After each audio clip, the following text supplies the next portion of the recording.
ಶಾರದಾ ಶಾರದಾಂ ಭೋಜವದನಾ ವದನಾಂಬುಜೇ ಸರ್ವದಾ ಸರ್ವದಾಸ್ಮಾಕಂ ಸನ್ನಿಧಿಂ ಸನ್ನಿಧಿಂ ಕ್ರಿಯಾತ್. ಸಮಸ್ತ ವೀಕ್ಷಕರಿಗೂ ಜನವರಿ ತಿಂಗಳ ಮೇಷರಾಶಿಯ ಮಾಸ ಭವಿಷ್ಯದ ಕಾರ್ಯಕ್ರಮಕ್ಕೆ ಸುಸ್ವಾಗತ. ನಾವು ಮೊದಲಿಗೆ ಈ ಮಾಸದಲ್ಲಿ ನಡೆಯುವಂತಹ ಗ್ರಹಗಳ ಬದಲಾವಣೆಗಳ ಬಗ್ಗೆ ತಿಳಿದುಕೊಳ್ಳೋಣ. ಈ ತಿಂಗಳ 4ನೇ ತಾರೀಕಿನಂದು ಬುಧ ಗ್ರಹ ಧನಸ್ಸು ರಾಶಿಗೆ, 24ನೇ ತಾರೀಕಿನಂದು ಮಕರ ರಾಶಿಗೆ, ರವಿಗ್ರಹ 14ನೇ ತಾರೀಕಿನಂದು ಮಕರ ರಾಶಿಗೆ, ವಕ್ರವಾದಂತಹ ಕುಜಗ್ರಹ 21ನೇ ತಾರೀಕಿನಂದು ಮಿಥುನ ರಾಶಿಗೆ, ಶುಕ್ರಗ್ರಹ 28ನೇ ತಾರೀಕಿನಂದು ಮೀನ ರಾಶಿಗೆ ಪ್ರವೇಶವನ್ನು ಮಾಡ್ತಾ ಇರುವಂಥದ್ದು. ಇದಿಷ್ಟು ಕೂಡ ಈ ಮಾಸದಲ್ಲಿ ನಡೆಯುವಂತಹ ಪ್ರಮುಖವಾದಂತಹ ಗ್ರಹಗಳ ಬದಲಾವಣೆ. ಈಗ ಇದನ್ನೆಲ್ಲ ಆಧರಿಸಿ ಮೇಷರಾಶಿಯವರಿಗೆ ಈ ಜನವರಿ ತಿಂಗಳಲ್ಲಿ ಯಾವ ರೀತಿಯಾದಂತಹ ಫಲ ಪ್ರಾಪ್ತಿಯಾಗಲಿದೆ ಅಂತ ಹೇಳಿ ಒಂದೊಂದಾಗಿ ನೋಡ್ತಾ ಹೋಗೋಣ. ಮೊದಲನೇದಾಗಿ ಈ ಮಾಸದಲ್ಲಿ ಶುಕ್ರಗ್ರಹ ನಿಮಗೆ ಏಕಾದಶ ಭಾವದಲ್ಲಿ ಸ್ಥಿರವಾಗಿರುತ್ತೆ. ಏಕಾದಶ ಭಾವ ಅಂದರೆ ಏನು ಹೇಳಿ? ಲಾಭಸ್ಥಾನ. ಲಾಭಸ್ಥಾನದಲ್ಲಿ ಶುಕ್ರಗ್ರಹದ ಸ್ಥಿತಿ ಇರೋದ್ರಿಂದಾಗಿ ಈ ಮಾಸದಲ್ಲಿ ನಿಮಗೆ ಅನೇಕ ಉತ್ತಮವಾದ ಫಲ ಅಂತ ಹೇಳುವಂಥದ್ದು ಉಂಟಾಗುತ್ತೆ, ಮತ್ತು ಅನೇಕ ವಿಧವಾಗಿ ಲಾಭ ಅಂತ ಹೇಳುವಂಥದ್ದು ಕೂಡ ಉಂಟಾಗುತ್ತೆ. ಆ ಸಮಯದಲ್ಲಿ ಪುಷ್ಟಿಂ ಕಾಂತಿಂ ತಥಾ ಕೀರ್ತಿಂ ಇಷ್ಟಕಾರ್ಯಾರ್ಥ ಸಿದ್ಧಿದಂ ಸದಾ ಕ್ಷೀರಾನ್ನ ಭಕ್ತಿ ಸ್ಯಾತ್ ಶುಕ್ರಸ್ಯೇಕಾದಶೇ ಫಲಂ ಅಂತ ಹೇಳಿರುವಂಥದ್ದು. ಪುಷ್ಟಿಂ ಅಂತ ಹೇಳಿ ಆದರೆ ಮುಖ್ಯವಾಗಿ ಆರೋಗ್ಯಕ್ಕೆ ಸಂಬಂಧಪಟ್ಟಿರುವಂತಹ ವಿಚಾರಕ್ಕೆಲ್ಲ ಈ ಮಾಸ ಉತ್ತಮವಾಗಿದೆ. ಕಾಂತಿ, ನಿಮ್ಮಲ್ಲಿ ಒಂದು ತೇಜಸ್ಸು ಅಂತ ಹೇಳುವಂಥದ್ದು ಉಂಟಾಗುತ್ತೆ. ಅಂದರೆ ನಿಮ್ಮನ್ನು ನೋಡಿದ ಕೂಡಲೇ ಕೆಲವೊಂದಷ್ಟು ಜನ ಹೇಳ್ತಾರೆ, ಏನು ನೀವು ನೋಡುವುದಕ್ಕೆ ತುಂಬ ಸುಂದರವಾಗಿ ಕಾಣ್ತಾ ಇದ್ದೀರಿ, ಅಥವಾ ನಿಮ್ಮಲ್ಲಿ ಒಂದು ತೇಜಸ್ಸಿದೆ ಅಂತ ಹೇಳಿ ಜನಗಳೇ ಹೇಳ್ತಾರೆ. ಅದಾದಮೇಲೆ ಕೀರ್ತಿ, ಮುಖ್ಯವಾಗಿ ನಿಮಗೆ ಒಂದಷ್ಟು ಗೌರವ ಸನ್ಮಾನಗಳೆಲ್ಲ ಉಂಟಾಗುತ್ತೆ. ಇಷ್ಟ ಕಾರ್ಯಾರ್ಥ ಸಿದ್ಧಿದಂ, ಶುಕ್ರಗ್ರಹ ಏಕಾದಶ ಭಾವದಲ್ಲಿ ಸ್ಥಿರವಾದಂತಹ ಸಂದರ್ಭದಲ್ಲಿ ಇಷ್ಟ ಕಾರ್ಯ ಅರ್ಥ ಸಿದ್ಧಿದಂ ಅಂತ ಹೇಳಿರುವಂಥದ್ದು. ಅಂದರೆ ನೀವು ಏನನ್ನ ಬಯಸ್ತೀರೋ ಅದೆಲ್ಲ ಆಗುತ್ತೆ ಅಂತ. ನೀವು ಯಾವ ಕೆಲಸಗಳು, ಇದೊಂದು ಕೆಲಸ ಆಗಬೇಕಿತ್ತು ಅಂತ ಹೇಳಿ ತುಂಬ ದಿನಗಳಿಂದ ಒದ್ದಾಡ್ತಿರ್ತೀರಿ, ಆದರೂ ಅದು ಆಗಿರುವುದಿಲ್ಲ, ಅಂಥದ್ದೆಲ್ಲ ನೆರವೇರುತ್ತೆ. ನೀವು ಯಾವುದೇ ಕೆಲಸಕ್ಕೆ ಕೈ ಹಾಕಿದ್ರು ಕೂಡ ಅದರಲ್ಲೆಲ್ಲ ಯಶಸ್ಸು ಅಂತ ಹೇಳುವಂಥದ್ದು ಪ್ರಾಪ್ತಿಯಾಗುತ್ತೆ.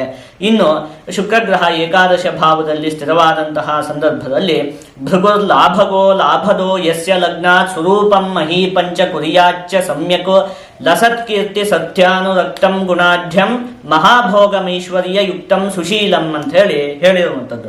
ಅಂದರೆ ಹಣಕಾಸಿಗೆ ಸಂಬಂಧಪಟ್ಟಿರುವಂತಹ ವಿಷಯದಲ್ಲಿ ಅತ್ಯಂತವಾಗಿ ನಿಮಗೆ ಅಭಿವೃದ್ಧಿ ಅನ್ನುವಂಥದ್ದು ಉಂಟಾಗುತ್ತೆ. ಈ ಹಿಂದೆಯೇ ಯೋಚನೆ ಮಾಡಿದ್ವಲ್ಲ, ಏಕಾದಶ ಭಾವ, ಅಲ್ಲಿ ಶುಕ್ರನ ಸ್ಥಿತಿ. ಹಾಗಾಗಿ ಹಣಕಾಸಿಗೆ ಸಂಬಂಧಪಟ್ಟಿರುವಂತಹ ವಿಚಾರದಲ್ಲಿ ಈ ಮಾಸ ಅತ್ಯಂತ ಉತ್ತಮವಾಗಿದೆ. ಮತ್ತೆ ನಿಮ್ಮಲ್ಲಿ ಒಂದಷ್ಟು ಒಳ್ಳೆಯ ಗುಣಗಳು ಅಭಿವೃದ್ಧಿಯನ್ನು ಹೊಂದುತ್ತೆ. ಸುಶೀಲಂ ಅಂತ ಹೇಳಿರುವಂಥದ್ದು.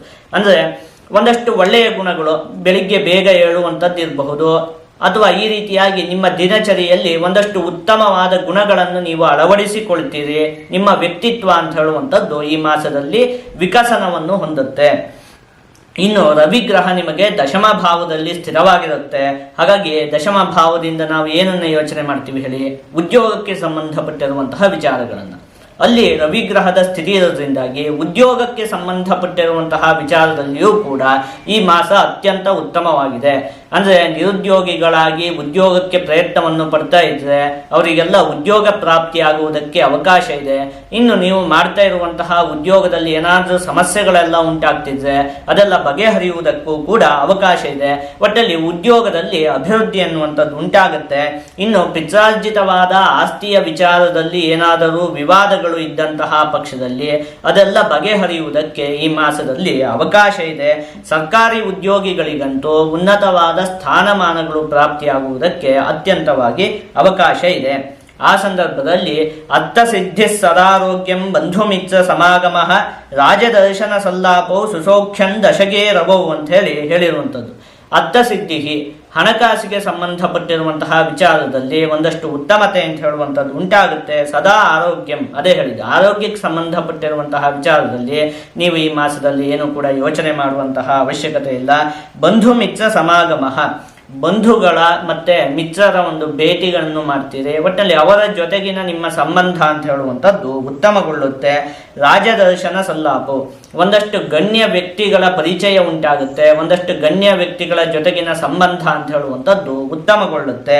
ಇದಿಷ್ಟು ಕೂಡ ಏನು ರವಿಗ್ರಹ ದಶಮ ಭಾವದಲ್ಲಿ ಸ್ಥಿತವಾಗಿದೆಯಲ್ಲ, ಹಾಗಾಗಿ ಪ್ರಾಪ್ತಿಯಾಗುವಂತಹ ಉತ್ತಮ ಫಲಗಳು. ಜೊತೆಗೆ ಪ್ರಯಾತೋಂಶುಮಾನ್ಯಸ್ಯ ಮೇಷೂರಣೇಸ್ಯ ಶ್ರಮಸಿದ್ಧಿದೋ ರಾಜತುಲ್ಯೋ ನರಸ್ಯ ಅಂತ ಹೇಳಿರುವಂಥದ್ದು.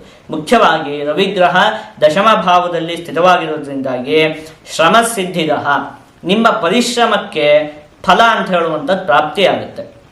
ಅಂದರೆ ನೀವು ಈ ಮಾಸದಲ್ಲಿ ಎಷ್ಟು ಪರಿಶ್ರಮವನ್ನು ಪಡ್ತೀರೋ ಅದಕ್ಕೆ ಸರಿಯಾದಂತಹ ಫಲ ಪ್ರಾಪ್ತಿ ಆಗುತ್ತೆ. ನಾವು ಯಾವಾಗಲೂ ಯೋಚನೆ ಮಾಡ್ತೀವಲ್ಲ, ಕೆಲವೊಂದು ಸಲ ಏನಾಗುತ್ತೆ ಹೇಳಿ, ಕಷ್ಟವಾದ ಸಂದರ್ಭ ಇರುತ್ತೆ, ಅವಾಗ ನಾವು ತುಂಬ ಪರಿಶ್ರಮ ಪಡಬೇಕಾಗುತ್ತೆ. ಫಲ ಸಿಗತ್ತೆ, ಆದರೆ ನಮ್ಮ ಪರಿಶ್ರಮಕ್ಕೆ ತಕ್ಕದಾದಂತಹ ಫಲ ಅಂತ ಹೇಳುವಂಥದ್ದು ಸಿಗೋದಿಲ್ಲ. ನಾವೇನೋ ಬೆಳಿಗ್ಗೆಯಿಂದ ಹಿಡಿದು ಸಂಜೆವರೆಗೂ ಒದ್ದಾಡಿದ್ರೆ ಏನೋ ಒಂದು 100 ರೂಪಾಯಿನೋ 50 ರೂಪಾಯಿನೋ ಸಿಗುವಂಥದ್ದು ಇರಬಹುದು. ಒಟ್ಟಲ್ಲಿ ನಮ್ಮ ಪರಿಶ್ರಮ ಎಷ್ಟಿರುತ್ತೋ ಅದಕ್ಕೆ ಸರಿಯಾದಂತಹ ಫಲ ಅಂತ ಹೇಳುವಂಥದ್ದು ಸಿಗ್ತಾ ಇರೋದಿಲ್ಲ, ಏನೋ ಒಂದು ಸ್ವಲ್ಪ ಫಲ ಸಿಗ್ತಾ ಇರುತ್ತೆ. ಆದರೆ ಈ ಮಾಸದಲ್ಲಿ ಆ ರೀತಿ ಆಗುವುದಿಲ್ಲ. ಶ್ರಮಸಿದ್ಧಿದ, ನೀವೆಷ್ಟು ಒದ್ದಾಡ್ತೀರೋ, ಎಷ್ಟು ಪರಿಶ್ರಮವನ್ನು ಪಡ್ತೀರೋ ಅದಕ್ಕೆ ಸರಿಯಾದಂತಹ ಪ್ರತಿಫಲ ಅಂತ ಹೇಳುವಂಥದ್ದು ನಿಮಗೆ ಪ್ರಾಪ್ತಿಯಾಗುತ್ತೆ. ಒಂದು ಸಂಶಯ ಕಾಡಬಹುದು, ಹೌದು ಸ್ವಾಮಿ, ಇದೆಲ್ಲ ಗ್ರಹಗಳೆಲ್ಲ ಏನೋ ಉತ್ತಮವಾಗಿ ಸ್ಥಿತವಾಗಿದೆ, ನೀವು ಹೇಳಿದ್ರಿ ಸರಿ, ಇದೆಲ್ಲ ಉತ್ತಮವಾಗಿದೆ. ಆದರೆ ಮುಖ್ಯವಾಗಿ ನಮ್ಮ ರಾಶಿಯ ಅಧಿಪತಿಯಾದಂತಹ ಕುಜಗ್ರಹವೇ ಕರ್ಕಟಕ ರಾಶಿಯಲ್ಲಿ ಸ್ಥಿತವಾಗಿದೆಯಲ್ಲ, ಅದು ನೀಚವಾಗಿ ಸ್ಥಿತವಾಗಿಬಿಟ್ಟಿದೆಯಲ್ಲ, ಹಾಗಾಗಿ ನಮ್ಗೆ ಒಂದಷ್ಟು ದುಷ್ಟ ಫಲಗಳು ಪ್ರಾಪ್ತಿಯಾಗುತ್ತಾ, ಆರೋಗ್ಯದ ವಿಚಾರದಲ್ಲೆಲ್ಲ ತುಂಬ ಸಮಸ್ಯೆ ಉಂಟಾಗುತ್ತಾ ಅಂಥೇಳಿ ಒಂದಷ್ಟು ಸಂಶಯಗಳು ಕಾಡಬಹುದು. ಆ ರೀತಿ ಆಗುವುದಿಲ್ಲ. ಯಾಕೆ ಹೇಳಿ, ಆ ಕುಜಗ್ರಹ ನೀಚವಾಗಿ ಸ್ಥಿತವಾಗಿರುವಂಥದ್ದು ಹೌದು, ಕುಜಗ್ರಹ ಚತುರ್ಥ ಭಾವದಲ್ಲೂ ಒಳ್ಳೆಯದಲ್ಲ, ಅದನ್ನು ನೀಚವಾಗಿ ಸ್ಥಿತವಾಗಿರುವಂಥದ್ದಂತೂ ಒಳ್ಳೆಯದಲ್ವೇ ಅಲ್ಲ. ಆದರೆ ಅದು ಈಗ ಕೇವಲ ನೀಚವಾಗಿ ಸ್ಥಿತವಾಗಿಲ್ಲ, ನೀಚವಾಗಿ ಸ್ಥಿತವಾಗಿದೆ, ಜೊತೆಗೆ ವಕ್ರವೂ ಕೂಡ ಆಗಿದೆ. ಅವಾಗ ಏನು ಹೇಳಿರುವಂಥದ್ದು, ವಕ್ರಂಗತೋ ರುಚಿರ ರಶ್ಮಿ ಸಮೂಹ ಪೂರ್ಣ ನೀಚಾರಿ ಭಾಂಶ ಸಹಿತೋಪಿ ಭವೇತ್ಸ ಖೇಟಃ ವೀರ್ಯಾನ್ವಿತ ಅಂತ ಹೇಳಿರುವಂಥದ್ದು. ಅದು ನೀಚವಾಗಬೇಕಾದ್ರೂ ಸ್ಥಿತವಾಗಿರಲಿ, ಶತ್ರು ಕ್ಷೇತ್ರದಲ್ಲಿ ಬೇಕಾದರೂ ಸ್ಥಿತವಾಗಿರಲಿ, ಆದರೆ ಆ ಗ್ರಹ ವಕ್ರವಾಗಿದೆ ಅಂತ ಹೇಳಿ ಆದ ಪಕ್ಷದಲ್ಲಿ ಅದು ಅತ್ಯಂತ ಬಲಿಷ್ಠವಾಗಿರುತ್ತೆ ಅಂತ ಹೇಳಿರುವಂಥದ್ದು. ಹಾಗಾಗಿ ಆ ಬಲಿಷ್ಠವಾದಂತಹ ಸಂದರ್ಭದಲ್ಲಿ ಅದರಿಂದ ಅಶುಭ ಫಲ ಅಂತ ಹೇಳುವಂಥದ್ದು ಯಾವುದೂ ಕೂಡ ಪ್ರಾಪ್ತಿ ಆಗುವುದಿಲ್ಲ. ಹಾಗಾಗಿ ಕುಜಗ್ರಹ ನಿಮ್ಮ ರಾಶಿಯ ಅಧಿಪತಿ, ಅದು ನೀಚವಾಗಿ ಸ್ಥಿತವಾಗಿದೆ ಅಂತ ಹೇಳಿ ಯೋಚನೆ ಮಾಡುವಂತಹ ಅವಶ್ಯಕತೆ ಇಲ್ಲ. ಅದು ಏನು ಹೇಳಿ ವಕ್ರವಾಗಿ ಸ್ಥಿತವಾಗಿರೋದ್ರಿಂದಾಗಿ ಅದರಿಂದ ಉತ್ತಮವಾದ ಫಲದ ಪ್ರಾಪ್ತಿ ಅಂತ ಹೇಳುವಂಥದ್ದೇ ಉಂಟಾಗುತ್ತೆ. ಇನ್ನೊಂದು ಏನು ಹೇಳಿ, ಅದು ವಕ್ರವಾಗಿದೆ, ಹೌದು, ನೀಚವಾಗಿ ಸ್ಥಿತವಾಗಿದೆ, ಮತ್ತೆ ಈ ತಿಂಗಳ 21ನೇ ತಾರೀಕಿನಂದು ಅದು ಮಿಥುನ ರಾಶಿಗೆ ಪ್ರವೇಶ ಮಾಡುತ್ತಲ್ಲ, ಅಲ್ಲಿಂದಂತೂ ನಿಮಗೆ ತೃತೀಯ ಭಾವದಲ್ಲಿ ಕುಜನ ಸ್ಥಿತಿ, ಅದಂತೂ ಇನ್ನೂ ಉತ್ತಮವಾಗಿದೆ. ಹಾಗಾಗಿ ಕುಜಗ್ರಹದ ವಿಚಾರದಲ್ಲಿ ನೀವೇನು ಕೂಡ ಅಷ್ಟೊಂದು ಹೆದರಿಕೊಳ್ಳುವಂತಹ ಅವಶ್ಯಕತೆ ಇಲ್ಲ.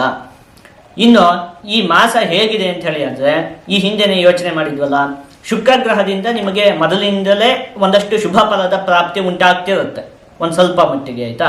ಆದರೆ ಆ ಸಂದರ್ಭದಲ್ಲಿ ರವಿಗ್ರಹ ಮತ್ತು ಬುಧಗ್ರಹ ಅಷ್ಟೊಂದು ಉತ್ತಮವಾಗಿರೋದಿಲ್ಲ. ಆದರೆ ಈ ತಿಂಗಳ 14ನೇ ತಾರೀಕಿನಂದು ರವಿಗ್ರಹ ಮಕರ ರಾಶಿಗೆ ಪ್ರವೇಶವನ್ನು ಮಾಡಿದಂತಹ ಸಂದರ್ಭದಲ್ಲಿ ರವಿಗ್ರಹ ನಿಮಗೆ ದಶಮ ಭಾವದಲ್ಲಿ ಇರುತ್ತೆ. ಅಲ್ಲಿಗೆ ಈ ಹಿಂದೆ ಶುಕ್ರಗ್ರಹದಿಂದ ಮಾತ್ರ ನಿಮಗೆ ಉತ್ತಮವಾದ ಫಲ ಪ್ರಾಪ್ತಿ ಆಗ್ತಿತ್ತು. ಇಲ್ಲಿ 14ನೇ ತಾರೀಕಿಂದ ರವಿಗ್ರಹದಿಂದಲೂ ನಿಮಗೆ ಉತ್ತಮವಾದ ಫಲ ಅಂತ ಹೇಳುವಂಥದ್ದು ಪ್ರಾಪ್ತಿಯಾಗುವುದಕ್ಕೆ ಶುರುವಾಗುತ್ತೆ. ಇನ್ನು ಏನು ಕುಜಗ್ರಹ 21ನೇ ತಾರೀಕಿನಂದು ಮಿಥುನ ರಾಶಿಗೆ ಪ್ರವೇಶ ಮಾಡುತ್ತಲ್ಲ, ಅಲ್ಲಿಂದಂತೂ ಕುಜಗ್ರಹ ನಿಮಗೆ ತೃತೀಯ ಭಾವದಲ್ಲಿ ಸ್ಥಿತವಾಗಿರುತ್ತೆ. ಅದರಿಂದ ನಿಮಗೆ ಇನ್ನೂ ಕೂಡ ಅತ್ಯಂತ ಉತ್ತಮವಾದ ಫಲ ಅಂತ ಹೇಳುವಂಥದ್ದು ಪ್ರಾಪ್ತಿಯಾಗುತ್ತೆ. ಅಲ್ಲಿಗೆ ಈ ಮಾಸ ಹೇಗಿದೆ ಅಂದರೆ ಅಭಿವೃದ್ಧಿ ಉಂಟಾಗುತ್ತೆ, ಒಂದೊಂದೇ ಮೆಟ್ಟಿಲಾಗಿ ನಿಮಗೆ ಅಭಿವೃದ್ಧಿ ಎನ್ನುವಂಥದ್ದು ಉಂಟಾಗುತ್ತೆ. ಅಂದರೆ ಮೊದಲು ಒಂದು ಸ್ವಲ್ಪ ಮಧ್ಯಮವಾಗಿದೆ, ಒಂದು ಸ್ವಲ್ಪ ಅಭಿವೃದ್ಧಿ ಉಂಟಾಗ್ತಿರುತ್ತೆ. ಒಂದು 14ನೇ ತಾರೀಕು ಆದಮೇಲೆ ಇನ್ನೂ ಒಂದು ಸ್ವಲ್ಪ ಆಯಿತಾ, ಅದಾದಮೇಲೆ 21ನೇ ತಾರೀಕು ಆದಮೇಲೆ ಇನ್ನೂ ಹೆಚ್ಚು ಅಭಿವೃದ್ಧಿ. ಆ ರೀತಿಯಾಗಿ ಏನು ಮೆಟ್ಟಿಲಾಗಿ ಈ ಮಾಸದಲ್ಲಿ ನಿಮಗೆ ಅಭಿವೃದ್ಧಿ ಎನ್ನುವಂಥದ್ದು ಉಂಟಾಗುತ್ತೆ. ಒಟ್ಟಿನಲ್ಲಿ ಸಂಪೂರ್ಣವಾಗಿ ಅವಲೋಕನವನ್ನು ಮಾಡಿದಂತಹ ಸಂದರ್ಭದಲ್ಲಿ ಈ ಮಾಸದಲ್ಲಿ ನಿಮಗೆ ಚೆನ್ನಾಗಿ ಅಭಿವೃದ್ಧಿ ಉಂಟಾಗುತ್ತೆ. ಯಾವ ವಿಚಾರಕ್ಕೂ ಕೂಡ ಹೆದರುವಂತಹ ಅವಶ್ಯಕತೆ ಇಲ್ಲ. ಇನ್ನೊಂದು ವಿಚಾರವನ್ನು ನಾನು ಈ ಹಿಂದೆಯೇ ಯೋಚನೆ ಮಾಡಿದ್ದೀನಿ, ಏನು ಹೇಳಿ, ವರ್ಷ ಭವಿಷ್ಯವನ್ನು ಹೇಳುವಂತಹ ಸಮಯದಲ್ಲಿ ಈ ಮಾಸದಲ್ಲೆಲ್ಲ ನಿಮಗೆ ಚೆನ್ನಾಗೇ ಇದೆ, ಇನ್ನೊಂದು ಮಾರ್ಚ್ವರೆಗೂ ನಿಮಗೆ ಯಾವುದೇ ಸಮಸ್ಯೆ ಅಂತ ಹೇಳುವಂಥದ್ದು ಕೂಡ ಉಂಟಾಗುವುದಿಲ್ಲ. ಅದಾದಮೇಲೆ 7.5 ಶುರುವಾಗುತ್ತೆ, ಅದೇನು ಹೆದರಿಕೊಳ್ಳುವಂತಹ ಅವಶ್ಯಕತೆ ಇಲ್ಲ ಅಂತ ಹೇಳಿದ್ವಿ. ಈಗೆಲ್ಲ ಪರಿಸ್ಥಿತಿ ಚೆನ್ನಾಗಿರೋದ್ರಿಂದಾಗಿ ಆದಷ್ಟು ನೀವು ಧಾರ್ಮಿಕರಾಗಿ ನಡೆದುಕೊಳ್ಳಿ. ಆಯ್ತಾ. ಅವಾಗ ನಿಮಗೆ ಮುಂದೂ ಕೂಡ ಯಾವಾಗ ಅದೆಲ್ಲ ಶುರುವಾದ ಮುಂದಿನ ವರ್ಷದಲ್ಲಿ ಅವಾಗ ಹೆಚ್ಚಿಗೆ ಸಮಸ್ಯೆ ಅಂತ ಹೇಳುವಂಥದ್ದು ಉಂಟಾಗುವುದಿಲ್ಲ. ಅದೆಲ್ಲ ನಾವು ವರ್ಷ ಭವಿಷ್ಯದಲ್ಲೇ ಯೋಚನೆ ಮಾಡಿ ಆಗಿ ಹೋಗಿದೆ. ಒಟ್ಟಲ್ಲಿ ಈ ಮಾಸ ಅಂತೂ ನಿಮ್ಗೆ ತುಂಬ ಚೆನ್ನಾಗಿದೆ, ಅದೇನು ಕೂಡ ಯೋಚನೆ ಮಾಡುವಂತಹ ಅವಶ್ಯಕತೆ ಇಲ್ಲ. ಇದಿಷ್ಟು ಕೂಡ ನಿಮಗೆ ಈ ಮಾಸದಲ್ಲಿ ಪ್ರಾಪ್ತಿಯಾಗುವಂತಹ ಉತ್ತಮವಾದ ಫಲಗಳು. ಈಗ ಹಾಗಾದರೆ ಯಾವ ವಿಚಾರದಲ್ಲಿ ಒಂದು ಸ್ವಲ್ಪ ಜೋಪಾನವಾಗಿರಬೇಕು ಅದನ್ನು ನೋಡ್ತಾ ಹೋಗೋಣ. ಬುಧ ಗ್ರಹ ಇದೆಯಲ್ಲ, ಅದು ನವಮ ಭಾವದಲ್ಲಿ ಸ್ಥಿತವಾಗಿರುತ್ತೆ. ಆ ಸಂದರ್ಭದಲ್ಲಿ ದೇಹಜಾಡ್ಯಂಚ ದೋಷಾಪ್ತಿಂ ಅಂತ ಹೇಳಿರುವಂಥದ್ದು. ದೇಹಜಾಡ್ಯ ಅಂದರೆ ಒಂದು ಸ್ವಲ್ಪ ಆಲಸ್ಯಗಳೆಲ್ಲ ಕಾಡುವುದಕ್ಕೆ ಅವಕಾಶ ಇರುತ್ತೆ. ಆಲಸ್ಯವನ್ನು ಮಾಡಬಾರ್ದು, ಆಯ್ತಾ. ಅಂದರೆ ಯಾವುದೇ ಕೆಲಸ ಬೇಕಾದರೂ ಆಗಲಿ ಅದನ್ನು ತಕ್ಷಣ ಮಾಡಿ ಮುಗಿಸ್ಬಿಡ್ಬೇಕು. ಮುಂದಕ್ಕೆ ಹಾಕುವಂಥದ್ದು, ಆಮೇಲೆ ಮಾಡೋಣ ಅಂತ ಹೇಳಿ ಮುಂದಕ್ಕೆ ಹಾಕುವಂಥದ್ದು ಅಂಥದ್ದೆಲ್ಲ ಮಾಡುವುದಕ್ಕೆ ಹೋಗಬಾರ್ದು. ಎಲ್ಲ ಕೆಲಸವನ್ನು ತಕ್ಷಣವೇ ಮಾಡಿ ಮುಗಿಸ್ಬೇಕು. ಆ ರೀತಿಯಾಗಿ ಆಲಸ್ಯವನ್ನು ಬಿಡಬೇಕಾಗುತ್ತೆ. ಮತ್ತೆ ದೋಷಾಪ್ತಿಂ ಅಂತ ಹೇಳಿರುವಂಥದ್ದು ಅಂದರೆ ನಿಮ್ಮ ತಪ್ಪೇನೂ ಕೂಡ ಇರುವುದಿಲ್ಲ.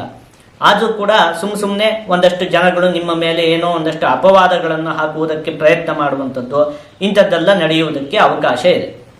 ಆದರೆ ನೀವು ಅದಕ್ಕೆ ತಲೆ ಕೆಡಿಸಿಕೊಳ್ಳುವಂಥದ್ದು ಬೇಡ. ಉಳಿದಿದ್ದಂತಹ ಎಲ್ಲ ಗ್ರಹಗಳು ಕೂಡ ಉತ್ತಮವಾಗಿ ಸ್ಥಿರವಾಗಿರೋದ್ರಿಂದಾಗಿ ಅದರಿಂದ ನಿಮಗೆ ಅಂತಹ ದೊಡ್ಡ ಮಟ್ಟದ ಸಮಸ್ಯೆ ಅಂತ ಹೇಳುವಂಥದ್ದು ಏನೂ ಕೂಡ ಉಂಟಾಗುವುದಿಲ್ಲ. ಅದು ಒಂದಷ್ಟು ಮಟ್ಟಿಗೆ ಶತ್ರುಗಳು ನಿಮಗೇನೋ ಒಂದು ಸ್ವಲ್ಪ ನಿಮ್ಮ ಮೇಲೆ ಅಪವಾದಗಳನ್ನು ಹಾಕುವಂಥದ್ದು ಇಂಥದಕ್ಕೆಲ್ಲ ಪ್ರಯತ್ನವನ್ನು ಮಾಡ್ತಾರೆ. ಒಂದು ಸ್ವಲ್ಪ ಜಾಗ್ರತೆಯಾಗಿದ್ದಂತಹ ಪಕ್ಷದಲ್ಲಿ ಯಾವುದೇ ಸಮಸ್ಯೆ ಅನ್ನುವಂಥದ್ದು ಉಂಟಾಗುವುದಿಲ್ಲ. ಒಟ್ಟನ್ನು ನೋಡಿದಾಗ ಎಲ್ಲ ಕೂಡ ಉತ್ತಮವಾಗೇ ಇದೆ.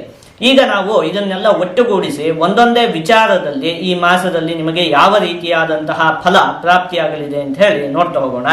ಮೊದಲನೇದಾಗಿ ಆರೋಗ್ಯಕ್ಕೆ ಸಂಬಂಧಪಟ್ಟಿರುವಂತಹ ವಿಚಾರದಲ್ಲಿ ಈ ಮಾಸ ಉತ್ತಮವಾಗಿದೆ. ಇನ್ನು ಕುಟುಂಬ, ವಿದ್ಯೆ, ಹಣಕಾಸು ಮತ್ತು ಉದ್ಯೋಗಕ್ಕೆ ಸಂಬಂಧಪಟ್ಟಿರುವಂತಹ ವಿಚಾರದಲ್ಲಿಯೂ ಕೂಡ ಈ ಮಾಸ ಅತ್ಯಂತ ಉತ್ತಮವಾಗೇ ಇದೆ. ಯಾವುದಕ್ಕೂ ಕೂಡ ನೀವು ಹೆದರುವಂತಹ ಅವಶ್ಯಕತೆ ಇಲ್ಲ. ಆದಷ್ಟು ನೀವು ಈ ಮಾಸದಲ್ಲಿ ವಿಷ್ಣು ದೇವರ ಆರಾಧನೆಯನ್ನು ಮಾಡಬೇಕು. ಅಂದರೆ ಪ್ರತಿ ದಿವಸವೂ ಕೂಡ ವಿಷ್ಣು ಸಹಸ್ರನಾಮವನ್ನು ಓದುವಂಥದ್ದಿರಬಹುದು, ಅಥವಾ ನಮಗೆ ಓದುವುದಕ್ಕೆಲ್ಲ ಆಗುವುದಿಲ್ಲ ಅಂತ ಹೇಳಿ ಆದ ಪಕ್ಷದಲ್ಲಿ ಅದನ್ನು ಕೇಳುವಂಥದ್ದು, ಆ ರೀತಿಯಾಗಿ ಅಥವಾ ವಿಷ್ಣು ದೇವರ ದೇವಸ್ಥಾನಕ್ಕೆ ಹೋಗಿ ಬರುವಂಥದ್ದು, ಈ ರೀತಿಯಾಗಿ ಆದಷ್ಟು ವಿಷ್ಣು ದೇವರ ಒಂದು ಆರಾಧನೆಯನ್ನು ಮಾಡಬೇಕು. ಹಾಗೆ ಮಾಡುವುದರಿಂದ ಕೊನೆಗೆ ಯೋಚನೆ ಮಾಡಿದ್ವಲ್ಲ, ಈ ಬುಧ ಗ್ರಹದಿಂದಲೂ ಕೂಡ ನಿಮಗೆ ಯಾವುದೇ ಅಶುಭ ಫಲ ಅಂತ ಹೇಳುವಂಥದ್ದು ಪ್ರಾಪ್ತಿ ಆಗುವುದಿಲ್ಲ. ಎಲ್ಲ ವಿಚಾರದಲ್ಲಿಯೂ ಅಭಿವೃದ್ಧಿ ಅನ್ನುವಂಥದ್ದು ಉಂಟಾಗುತ್ತೆ.